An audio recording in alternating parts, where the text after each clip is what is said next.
পনিরের সেই একই রকম রেসিপি খেয়ে খেয়ে আজ মনে হলো চলো একটু অন্যরকম কিছু করা যাক। তাই ত্রয়ীস কুকিং কর্নারের পেজে চোখ রাখতে হবে এই লোভনীয় রেসিপিটির জন্য। কড়াই পনির, তাই এর জন্য দেখে নিতে হবে কি কি লাগবে। পনির কিউব করে কেটে রাখা, বীজ ছাড়ানো ক্যাপসিকাম, পেঁয়াজ, টমেটো তাই ও কিউব করে সবগুলো কেটে ছাড়ানো। এই রেসিপিটির জন্য লাগবে একটি শুকনো কড়াই ভেজে রাখা মশলা। তার জন্য দেখে নিই চলো কি কি সেগুলো।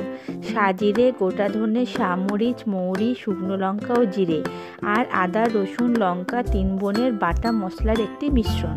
প্রথমেই কড়াইতে অল্প তেল দিয়ে পনিরগুলো ছেড়ে হালকা ভেজে নিতে হবে নুন দিয়ে।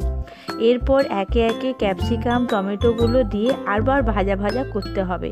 ওগুলো ভাজা ভাজা হয়ে এলে পেঁয়াজগুলো দিয়ে আবার নাড়তে হবে। এরপর আদা, রসুন, লঙ্কার পেস্ট দিয়ে ভালোভাবে কষাতে হবে, যাতে না ওদের থেকে কাঁচা মশলার গন্ধে বের না হয়। সুগন্ধ বেরোলে হলুদ গুঁড়ো, চিনি, শুকনো কড়াই নাড়া ওই গোটা ভাজা মশলার গুঁড়োটাও ছড়িয়ে দিতে হবে। এবার অন্য কড়াতে আবার একটু তেল দিয়ে ওই ভাজা মশলাটা দিয়ে নেড়ে চেড়ে পনির ও সবজির মিশ্রণটিকে ঢেলে দিয়ে ভালোভাবে নেড়ে ওপর থেকে কড়া ধোয়া জল দিয়ে চাপা দিয়ে কিছুক্ষণ রেখে দিতে হবে। ফুটে তেল ছাড়া হয়ে গেলেই রেডি কড়াই পনির।